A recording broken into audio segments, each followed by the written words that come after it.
Welcome back to Tell Us Something, Audience Participation Edition. The theme for this is also the unlikeliest of places. As a teenager in Missoula, my friend Christine and I found out what no trespassing meant when we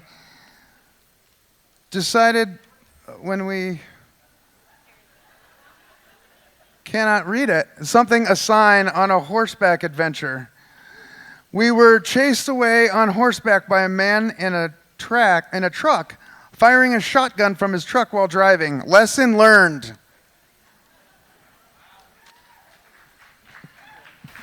-10, last Friday. 1-inch ice, 7-month-old puppy. Bind down, dog runs, ice waves like an earthquake. Dog falls through. I swim, break ice, dog saved. Amazing. Damn, it feels good to be a gangster. It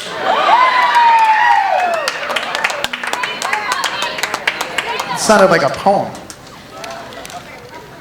You had us up on a timer, Marissa? Okay. Oh, good. Unlikeliest of places. My pants fell down in the front yard, exposing my butt to the neighbors who were trying to buy a house from. Oh no, my butt to the homeowners we were trying to buy a house from. I found an unopened jar of bright orange Kraft spreadable cheese buried in the ice in Antarctica. The date read 1964. It was delicious.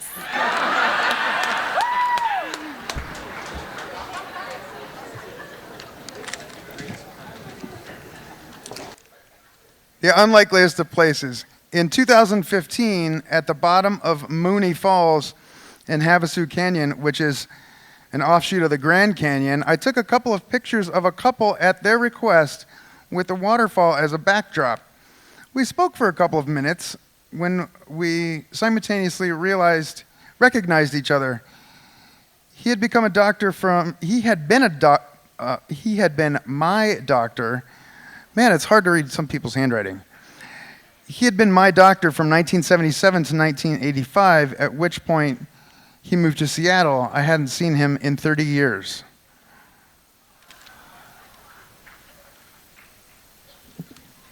This year, my partner planned a romantic getaway for my birthday. He took me to Goldbug Hot Springs. 3 hours and a hike. We trekked through the snow on a weekday night, and then we arrived at the hot springs, where we were greeted by 4 Missoulians drinking a bag of wine. When they learned it was my birthday, they all sang happy birthday to me. It's pretty Missoula. I like that it was a bag of wine. The last time I was at a hot springs, people were drinking out of glass bottles. I know. Who brings glass to a water feature? I was so angry.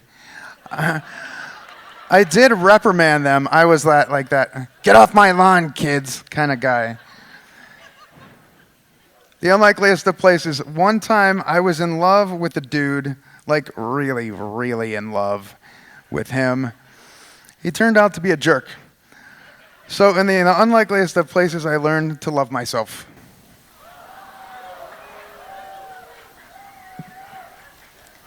Once when I was visiting Berkeley, California, a clerk in a shop commented on my KUFM t-shirt.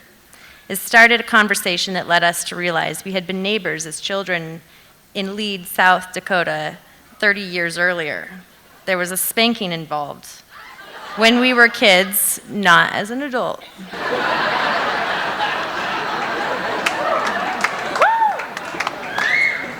Oh my gosh. I'm sorry I keep forgetting to A, introduce you. This is Lauren Champa, everybody. And B, fix the mic for you. I'm really sorry about that. Okay, good.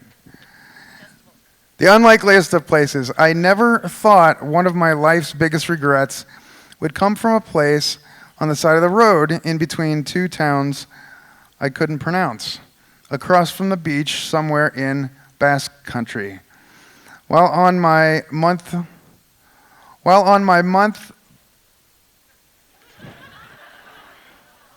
bikepacking honeymoon.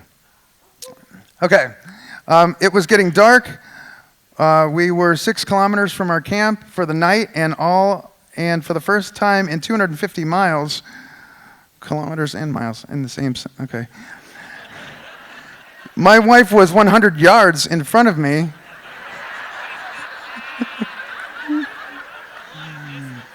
Wow. Telling me to hurry up. Oh, she'll do that the rest of your marriage. I love you, Joyce. We had pulled out of the something I can't pronounce to the crest of an old hill, seen some sheep. Then people for the past 2 weeks, our dried apricot jam and bread supply was low. The Basque cuisine was great, but I'd never gone so long without pizza. In order of desperation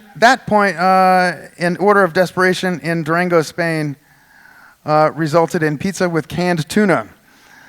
So that didn't count. Circling back to the side of the road somewhere in France, I really should have stopped at that gift from God across the beach. I'll probably never eat another pizza vending machine in a more perfect place at a more perfect time. I should have stopped. So long. I told you. This is the last one. There he was, tall, dark, and wearing a plaid black and red jacket. He stood out from the crowd. It was obvious he was not from here. He turns around in the beautiful court of the English church in London. Banos, I called out. There was my college roommate's best friend who was living in my living room 6 months earlier. No idea he would be in London when I was in London. He was supposed to be living in Thailand. That is life.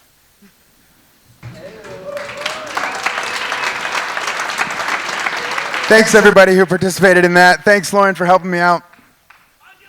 Our next storyteller is a writer, comedian, forester, communications director, radio announcer. These are only just a few of the job descriptions Paula Short has enjoyed over the years. The daughter of a man with gypsy blood in his veins, Paula will share the story of one of the greatest adventures of her vagabond childhood when her dad wrangled her birthday present in the unlikeliest of places. Her husband and 2 kids are at home, unaware that she's about to leap out of her comfort zone. Please welcome Paula Short.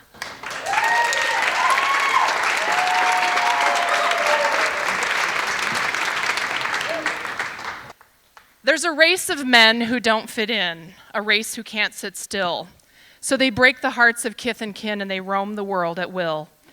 If Robert Service would have added a line that said, and they bring along their kid daughter with them, that would have pretty much summed up my childhood with my father. My story begins on July 18th, 1981. I remember the day because it happens to be my 11th birthday. I am sitting in the passenger seat of our 1977 Oldsmobile Cutlass Supreme, and I am pouting and glaring at my father because we've been in the car for days without stopping, and I want, for my birthday, the one thing I want, I have been asking and begging and prodding him for 6 months. Like most girls my age, I want to go horseback riding, and it's a small ask, I feel, considering all the things that I've put up with my father through the years. So it's not that I think that my father is going to intentionally slight me on my birthday and deny me this birthday wish, but I'm concerned that some bright, shiny object is going to distract him, and we are going to be off on yet another adventure that he thinks is cool, but ultimately comes at my expense. This is how we ended up with a 1/3 ownership in a gold dredging operation in Georgia. This is how the previous summer I got tossed out of a raft in Paducah, Kentucky. And this is also how I came to have my fortune told by a drunk gypsy in Gatlinburg, Tennessee.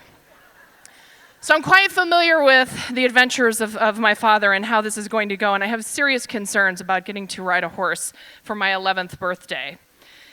So to back up a little bit, addiction took my mother out of our lives when I was an infant, though it wouldn't kill her for many, many more years. But my father, upon hearing that he was now a single parent with sole custody of a very young daughter, did what most responsible parents, fathers of young girls would do. We threw all our shit in the car and hit the road. And this is how most of my childhood went, at least the formative years when you're supposed to form your personality and your, general common sense. So it explains a lot about my behavior. So we end up in this pattern where we live in the car. The address is the 77 Oldsmobile. The zip code is changing constantly. At one time, I actually asked my father in earnest if we were fugitives. He never gave me exactly a straight answer on that. But we would go and spend the summer at some sort of adventure, doing something that would be something my father always wanted to do, or some adventure he always wanted to take. And I just remember many times driving down the road, and we would drive while I was sleeping, because I think that was, my dad would smoke cigarettes and listen to classic country on the radio, and his daughter would shut up for a few minutes and sleep while we covered some miles. And I remember even, in fact, having my head on his lap and my feet not even touching the door on the passenger side. I mean, that's how young I was, and we just continued to travel. And so we would vagabond around the country, and literally at Labor Day, I would put on my grown-up hat and I'd say, I think I'm supposed to be at school. Like, there's a law about that. And my father would we'd pull over whatever town we happened to be in, and we would drive up and down the streets looking for the school, which my father schooled me wisely and said, well, it'll be the one with the swing set out in front and the flagpole. So we would pull into the elementary school, and my dad would get out of the car, and he'd hold my hand, and he'd walk me up, and he would sign me into school, wherever we happened to be at that moment. This is how I came to go to second grade in 5 different schools. In 3rd grade, I started in Chicago, finished in Georgia, 4th grade in Georgia, 5th grade at my grandparents' house, and then 6th grade, which brings me to where I am now. I'm going into 6th grade. It's my birthday, and I just want to go horseback riding. So my father pulls into this campground, and I perk up a little bit because I see a bunch of trail horses that are saddled and tied to the hitching rail in the front, and I'm thinking, okay, maybe this is going to happen. And my dad goes inside, tells me to wait in the car. At this point, I'm aware that I have an unconventional childhood, but I don't necessarily see it as a detriment. I mean, there's no mom, there's no home, there's no white picket fence, there's no cookies after school. But there's all this amazing adventure and unconventional things. I know by this time in my life, I am the youngest person to have ever been in the Playboy Club in Chicago, because it was a side remodeling gig for my old man. And by this time, I've also been to jail and released on our own recognizance by a judge who was very pissed off at the officer who drug a guy and his kid daughter into jail that day. So I'm watching and waiting, and my dad comes out, and I can tell by the way he's walking towards the car. There's something has happened. He has a sprightly gait, and he's kind of bounding over to the car, and I'm not sure whether to be scared or frustrated or just generally pissed off. And so my dad comes over, and he jumps in the car, and by this time, the 77 Oldsmobile, we're pulling a 13-foot bumper pull. We've actually expanded onto our house. We've remodeled. We've got this bumper pull behind us. But he says, hey, he says, and this is how my father always got me to do things that were just crazy, like getting tossed out of a raft. He said, hey, you know how you said you wanted to ride a horse for your birthday? I said, yeah. He says, well, you're going to get to ride a horse today, and you're going to get to ride a horse every single day for the rest of the summer. And that is exactly what happened, because I came to find out later, my father went inside to get a 1-hour trail ride for his kid so she would shut up already. And they said no trail rides because the Wranglers, just 2 weeks prior at the 4th of July rodeo, both the Wranglers had been seriously injured. One was gored by a bull and one broke his leg in the bronc riding. Quite a wreck. And the horses were out there only until the rancher from Wyoming who had contracted the string was going to come and pick them up. And I could say that I'm surprised, but I'm not, because apparently my father said, well, what's a job like that pay? Now, the compelling thing is, I had never ridden a horse, and I had never seen my father ride a horse. But somehow he said something about it like riding a bike, and we pulled over, and we put the stabilizer blocks under the bumper pull camper, and we became Wranglers that day with zero experience, guiding dudes in the Black Hills of South Dakota. 30 horses in the string, and we would get up and we would saddle them every day, and we would give trail rides to guests of all sorts. We made friends for a lifetime doing that, and it would be maybe a 1-hour trail ride or even an all-day excursion with my dad. And so I'm reminded of Robert's service again, where he says that in that poem, Men That Don't Fit In, they rage the flood, they rove the crest, and they climb the mountain crest. Theirs is the blood of the gypsy curse, and they don't know how to rest. And so it's how it went with my father. It was sort of a role reversal. I think in a lot of ways I was the grown-up. He was the kid. He was enjoying himself. I came up here to the University of Montana, got my degree, and then I put him through college in his 60s as well. So I know. It was a lot of fun. And my unlikeliest of places, and he's no longer here, and if there would have been an epitaph or even a headstone, which he wanted neither, it probably would be the closing line of that Robert Service poem, and it would basically be, he's a rolling stone and it's bred in the bone. He's the man that won't fit in. Thank you.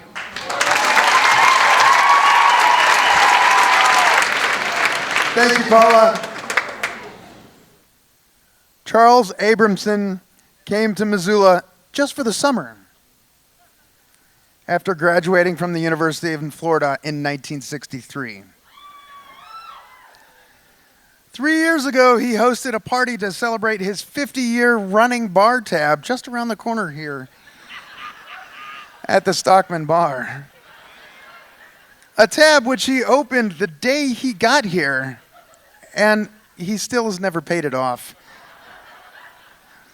Abe has been in the real estate business here in western Montana since returning from East Asia in 1975, where he served part of his 37 years as an Air Force officer in various active and reserve assignments, retiring as a lieutenant colonel on his 60th birthday in 2003. He is a founding and continuing trustee of the Missoula Public Library Foundation, a mentor in Missoula Veterans Court, and has been on staff at the Burning Man Festival for 13 years. His chief guiding principle is first things first, but not necessarily in that order. Please welcome Abe Abramson.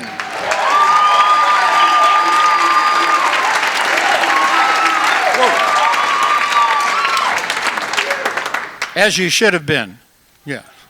Okay, so I'm a young Air Force officer in the Middle East, and I'm a reservist on active duty, which is, there's a lot of detail that's not important.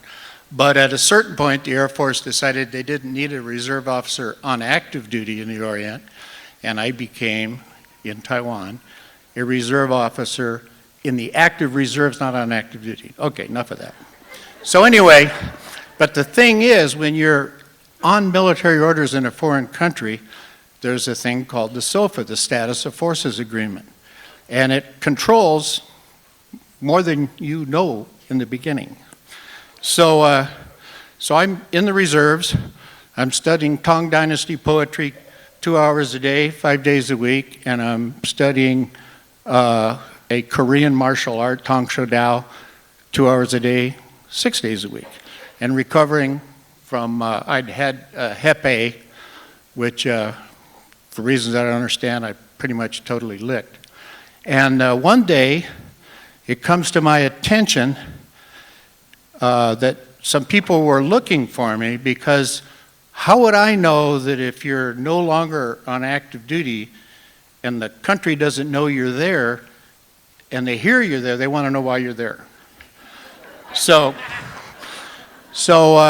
And it's a little bit more complicated, but basically it could have been an international incident. So here's this guy that was here, he never left. I have a passport, but I don't have a visa because I'm on orders. And so if some of you have had friends or yourselves are from other countries, you can't even get a visa renewed in most countries without leaving the country and getting it renewed and coming back. Well, I didn't have a visa. And through a lot of things that are not real complicated, but I found out that one of the number 2 people in their State Department, Foreign Ministry, had a master's degree in history from the University of Montana. So I can't remember how I knew that. In fact, I didn't know that. Somebody told me that. So anyway, I call up to Taipei, to that office, and I say, I'm from Missoula, Montana, and I'd like to come up and meet with Mr. Sam H.C. Chen. And I don't hear anything. And people are still looking for me. And so I finally get to the point where I do get an appointment. I'm going to go see him. And so I'm ready to go to Hong Kong where I can get a visa. And I go up. Now you got to think about this. Let's say there was a Chinese student in the United States whose visa had expired, and he finds out that the Undersecretary of State in Washington, D.C., whom he's never talked to or anything, has a degree from where he's from in China. That's kind of that situation. So I go up there, and I go into the office, which is kind of complicated, and we're sitting there, and I say, I understand that your advisor was Dr. Payne, someone whom I knew and all that, and he's just kind of smiling and everything, and I explained to him that, I didn't know that when I got off active duty that I really wasn't here anymore, and that I had to go and come back even though I'm in the active reserves. And he smiled and everything, and it was real quiet there for a while, and then I showed him I had a passport, and he's just smiling, sitting behind his desk, and then it was kind of like, those prison camp movies where they're trying to figure out who the spy is, and they say, okay, who won the World Series last year? And if you don't know, you're it, right? So I'm sitting there and I'm smiling and everything, and he's still smiling, and he goes, we've never met before. And he doesn't understand about the reserves and the active reserves and active duty and the whole thing, and he just knows that I'm from Missoula, or I might be. And all of a sudden it's really kind of quiet, and I'm kind of shuffling, and he says, who are the 4 Bs?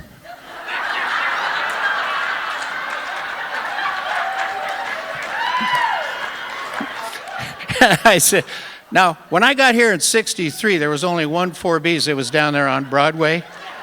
And there have been a lot of them. In fact, there's one just opened where Perkins was. They're just reopening as the 4Bs.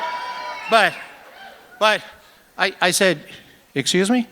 And he said, well, you're from Missoula, right? And I said, well, yeah. And he said, well, who are the 4Bs? And just like the guy that said he doesn't remember the thing about the Detroit Lions, I don't know where it came from, but I had met most of the people involved, and I said, well, the guy that started it with his wife, who met in a orphan's home in Twin Bridges, they call him Bill Hainline, but his real name's Wilbur. And his wife they call Buddy. And then there's Wilbur Jr. that they call Bill Jr. or Jr. And I couldn't remember the daughter's name. And he's just smiling there, sitting there. And he goes, ha, ha, ha, ha, ha, ha. And I said, and then I thought he was laughing again, and he goes, Baba. Oh, Barbara. Oh, okay, Barbara. Okay. So he says, so why are you here? I said, well, it's a big misunderstanding. See, I was here on orders, and then I'm kind of on different kind of orders, but not the ones about the treaty that we have at the time. And so he rolls his eyes kind of. He goes, oh, he picks up the phone, and I understand a little bit of what he's saying. I speak a little bit of Chinese, and he calls this guy, and he says, I'm sending this guy over to see you and blah, blah, blah, and see what you can do. And so I'm already in what I thought was the unlikeliest of places, being asked what were the 4 Bs. But he he takes me out some secret back staircase and hails a cab a block away and doesn't say anything to the cab, but he just gives him a little piece of paper with an address on it. Now, I don't know what it is, and he just said, you go there and you go in and you talk to my friend.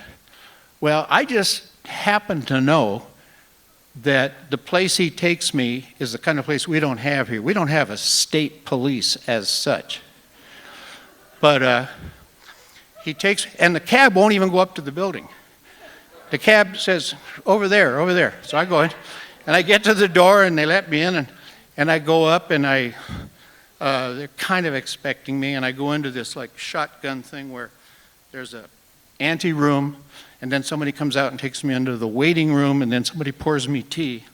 And then this door slams open, and this enormous Oriental gentleman, probably 6'4" and maybe 300 pounds. He opens the door and he says, "You went to school with my friend." And in my best English, I said, "Yes, I went to school with your friend." And he said, "Come into the office." So we go into the office, sit down, and he pushes a button on his desk. He starts to tell me how in 1947 he was in San Antonio, Texas, learning to fly, and he was in the Chinese Air Force and all this kind of stuff. And I'm saying, I showed him my passport. And he goes, "Oh." So, but he's pushed this button. This woman comes in now. Some of you know the expression kowtow, which in standard Chinese is koto, which means head, floor. This woman comes in and bangs her head on his desk. Literally, I'm not making this up. He hands her the passport, and she leaves, and then we talk about the time he was served orange watermelon in San Antonio, Texas, and stuff like that. And he comes back, and we talk about different things and how I went to school with his friend and how they were friends on the mainland and everything like that. And then this woman comes back in, bangs her head on the desk again, hands him the passport, and he looks at it and hands it to me and says,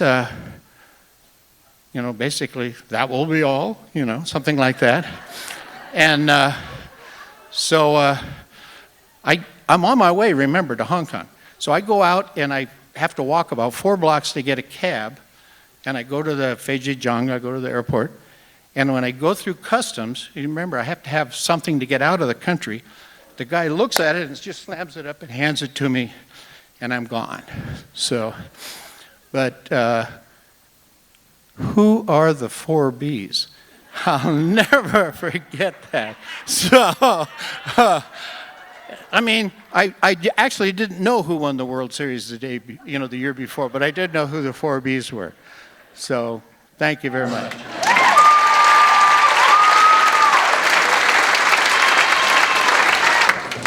Thank you, Abe.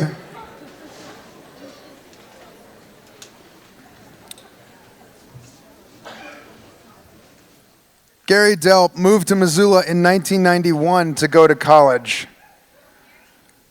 6 months later, he had quit school and was living out of a backpack while hitchhiking and train hopping around the West. In 1994, he started work as a building dismantler. He owns Heritage Timber with his wife, Becky, and even their 3 children, ages 3, 5, and 6, contribute to the family business by sorting nuts, bolts, and other hardware. Please welcome Gary Delp.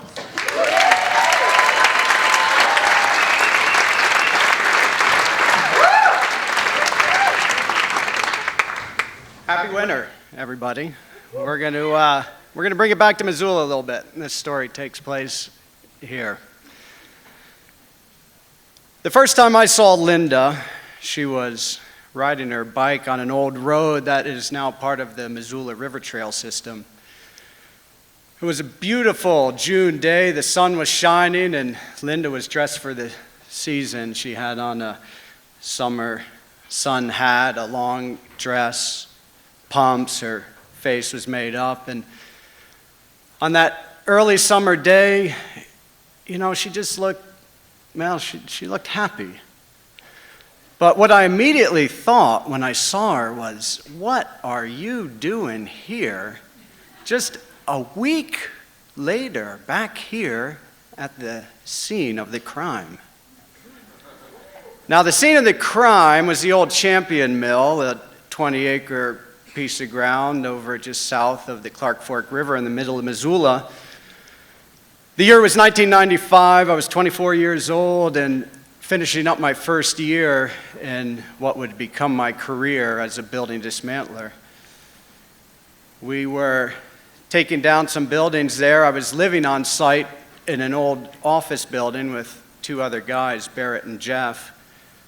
In an old office building that had no power, no running water, but it was good enough for us. And a couple days before the night in question, a windstorm had blown through Missoula, and it had blown plywood and metal roofing all over the place at the mill and created quite a mess of things. And it also blew down a couple copper power lines, old defunct power lines at the other side of the mill. Jeff, a friend and an employee, asked me one day after work if he could cut the copper, bring it in for scrap. I said, Jeff, that'd be fine.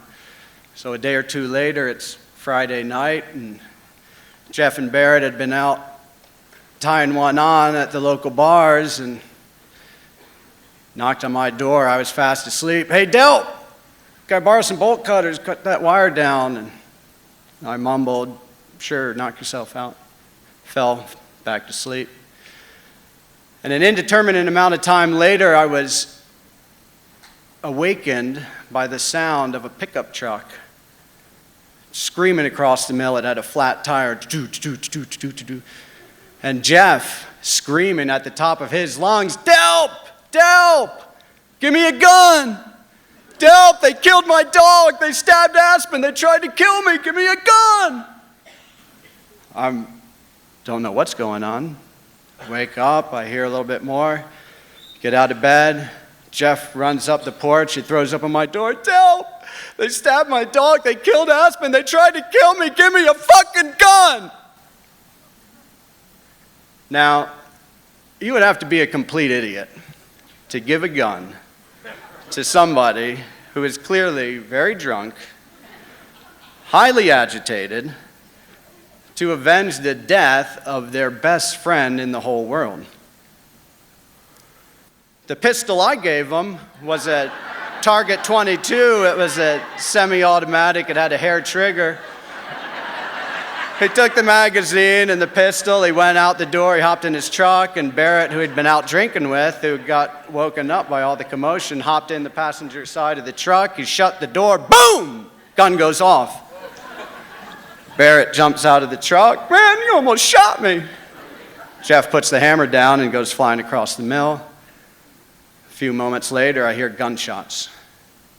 And my heart goes into the pit of my stomach, and I think my friend has just maybe killed somebody. I'm getting dressed. I get a shotgun. I load it up because I don't know what the fuck is going on. I walk out the door. I go to my truck, and I see the headlights of the red Toyota and the flat tire coming back across the mill. Jeff comes up, and I said, hey, did you just shoot somebody? No, man, no, they weren't there. I just shot into the side of the building. And then I heard his dog moaning, and I look in the back of his truck, and Aspen's there, and he's bloody, and he's got a big hole in his side. And I run inside the office, and I call the phone. I call the emergency vet. And they tell me who the vet on call that night is. I run outside. I say, Jeff, get in the back of my truck, man. Let's go. He grabs his dog, climbs in the bed of the truck, and I'm flying out of the west side of the mill, and in my rearview mirror, I can see the red and blue lights of the cops coming in the other side. We get out to Russell Street. We're flying down. I'm doing 50 miles an hour. And somehow, Sandy Moore, the vet at AnnCare, beat us there, and she's amazing. We bring the dog inside. We bring her into the back room, and she examines the dog. We're helping hold him, and she says, you know, it's below his diaphragm, but I don't think it hit any major organs. You know, your dog, it might be all right. She said, I'll sedate it. I'll stay with it for the night. There's nothing you guys can do. Why don't you go home and try and get some sleep? So Jeff and I leave the vet. We get in the front of my truck, and we're driving back to the mill. And I say, Jeff, what the hell happened? And he said he walked over there, got my bolt cutters, went over the power line. There was 3 or 4 or 5 power poles close together. And there was a ladder that went up about 20 feet to a metal grate. Jeff climbed up the ladder to the metal grate and was trying to figure out how to get up to cut the other side of the power lines. And these 2 guys came out of the shadows. And they said, boy, that's our copper. Son, you crossed the line. That's our copper. Now, Jeff, he was a young guy. He was burly. He was strong. He was a hell of a worker. But he wasn't a fighter. He said, yeah, my bad. It's your copper, It's your copper. No, son. No, you crossed the line, boy. We're going to kill you. Whoa! Your copper, you can have the bolt cutters. I don't want any trouble. No, son. You crossed the fucking line. There were 2 guys. One little guy, or maybe he was a regular-sized guy, but his buddy was 6'3", 6'4", if he was a foot, and he was broad and he was muscular, and that big guy started climbing up the ladder. The whole time they're threatening him, we're going to kill you, you crossed the line, it's our copper. The whole time, Jeff, no, it's a mistake, it's yours. The big guy gets his head up above the level of the deck, and he looks at Jeff. He's got curly blonde hair and these thick glasses, and he looks at Jeff and he says, boy, you could kick me off of here right now. Jeff says, no, man, I don't want any trouble. The guy gets up on the deck, he takes a big swing, and Jeff just ducked it. He said he realized at that point this guy was drunker than he was. He reeked of whiskey. And they tussled a little bit at that tower, and all of a sudden Jeff found himself flat on his back on the metal grate. The guy had his hands around his neck, and his thumb was pressing tight in Jeff's trachea. He couldn't breathe. He couldn't yell. He couldn't do anything. And the guy's buddy down below is yelling, don't kill him! Don't kill him! And, I have no idea. I think they were just kind of fucking with Jeff, but all of a sudden, this big guy's standing above him, pressing his thumb in his trachea, and is kind of seems out of it. But all of a sudden, he sort of snaps out of it, and I honestly don't remember how it all transpired at that point, but they all ended up down on the ground level. A couple more wild swings, and Jeff's dog, Aspen, kind of a Malamute husky sort of dog, always rode in the back of this truck, always went everywhere with him. He jumped out of the pickup, just kind of to check things out. He wasn't growling or doing anything. He went up to the smaller guy, and the guy grabbed him by the scruff of the neck and lifted him up on his back legs, took a knife out of his pocket and buried it in his side. Dog dropped. Everybody froze. Jeff ran for his truck. He hopped in his truck, he fired it up, and he tried to run those 2 guys over. He said he bumped up against one of them, but they took off, and I don't know, he hit a piece of metal, hit a board with a nail in it, but somehow he flattened his tire, and he went driving across the mill. Delp, give me a gun. They killed my dog. We got back to the mill, and I said, hey, Jeff, you got a flat tire. Why don't you stay here? I'm going to try and get some sleep. There's nothing we can do, and that's what I did. So the next day, I called my buddy Micah, best friend. I said, Micah, you will not believe what happened at the mill last night. And I told him the whole story. I got to the part about the big guy. Long, blonde, curly hair, thick glasses. God, he had to have been 6'4", according to Jeff. And Micah said, holy shit, dude, I think I know that guy. That's Linda.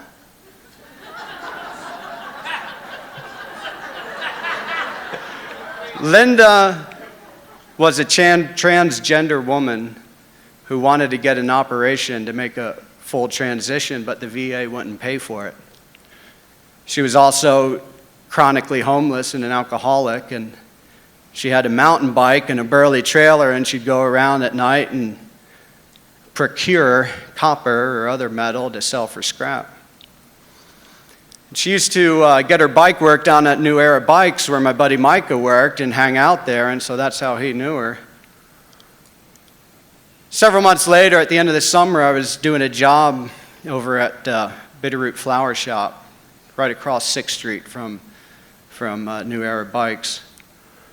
And a lot of afternoons, I would head over and hang out with Micah, hang out with the bike mechanics there. And one time I went over, and Linda was sitting in the back alley. She was just sitting on the pavement, and I had 2 dogs, and they went up to her, and she let them lick her face, and she was patting them and stuff, and it turned out Linda was a dog lover. I ended up kind of shooting the shit with her. I didn't tell her what I did for work. I didn't tell her where I lived earlier that summer, but I walked away thinking that she just seemed like a decent person. Micah told me back then that one time he overheard a conversation she was having. She was using their payphone with her dad, kind of a heated conversation, and he doesn't remember it, and I don't remember the details now, but the gist of it was she was talking to her dad. She said, "Dad, Kevin," or whatever her birth name was, "Kevin died in Vietnam. I'm Linda now, and I wish you could accept it." That night, everybody involved, everybody ended up okay. Aspen, the dog, he made a full recovery. Jeff, he got over the trauma of the night. And Barrett, Barrett didn't get shot. But I think of Linda, and wherever she is now, if she's even still alive. But I guess my hope is, if she is, that she's found some level of peace and happiness like I saw on her face when she was riding her bike so many years ago by the old mill. Thank you.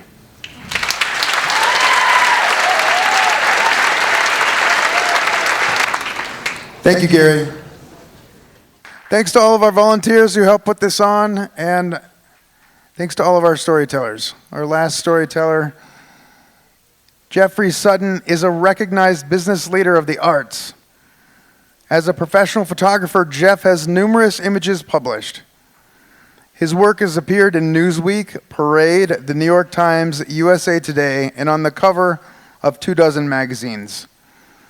As owner of Sutton West Gallery, he represented many nationally recognized artists. Jeff worked at the Montana World Trade Center as a micro-business developer with artisans in rural Montana, Panama, Chile, New Zealand, and India. He is also an avid motorcyclist who traveled through China, Russia, the Middle East, and many other countries exploring the world. Jeff has also worked with many Missoula nonprofits. Please welcome Jeff Sutton.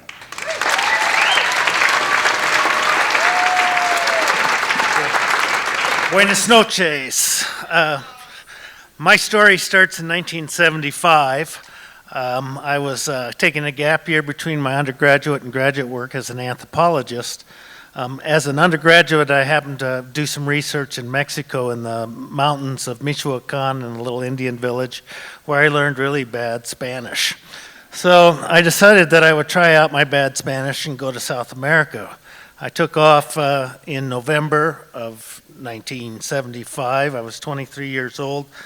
No internet, no cell phone, no credit card, about $1,500 in my pocket. I started in Ecuador, made my way all the way down to Bolivia. I'm coming down the Altiplano, down into the jungle, and I'm going to cross the border into Argentina. So I get to this little town called Aguas Blancas, and I have to take a boat and go across the river, and I go through this little jungle passport center, and I get on the bus, and I'm going to go to Salta, Argentina. And as soon as the bus comes out of the jungle, we're surrounded by military people, and everybody's ordered off the bus. And so everybody gets off. We all get searched and our papers checked, and I get back on the bus, and I go, what was that all about? Well, they're a bunch of rebels in Argentina, and they're searching for rebels and stopping everybody. So I get to Salta. I get stopped again, frisked, searched. Not really thinking too much about it. It seems just to be a little bit of a hassle. So I hitchhike from Salta all the way to Resistencia, where I get picked up again. This time they take me in to strip search me, which is kind of like going to a proctologist with guns. But but I was on my way to visit a friend up in Brazil, and I went up to Brazil and I borrowed some money, and everybody's telling me, you got to go back to Buenos Aires. It's really a great, great town, and it's the Paris of South America. So on March 17th, I arrived back in Argentina, and I make my way to Buenos Aires, and I have about $500 left, and so I'm not sure I can really make it all the way back to Missoula on $500. So I go to a travel agency, and I'm talking to this gal, Maria Cecilia Cortez was her name, and I guess I was flirting, I'm not sure. But anyway, we ended up going out that night, and I didn't buy the ticket, and we spent the next 3 nights kind of running around Buenos Aires and having just a great time, and staying out to 4 o'clock in the morning. Buenos Aires is really a cool town, and she goes, well, I want to invite you to this party, but it's kind of a hoity-toity party, and I don't want to tell my friends that I just met you at the travel agency. So we had to make up a story that I'd met her at an embassy party in Brazil, and on top of that, she made me buy a new shirt. And so I go to this party, and it's pretty hoity-toity, and there's all these young people, and we're having a great time, and it's now March 25th, and everybody's having a nice conversation, and all of a sudden, gunfire and explosions. And everybody goes, oh, golpe paso, the golpe, el golpe. The kick is happening. And they were overthrowing the government that night of Isabel Perón. So we're all kind of looking out the window, and well, there's tanks and everything, and they got loudspeakers, please go to your homes and go to your hotels. And so I go back to my hotel.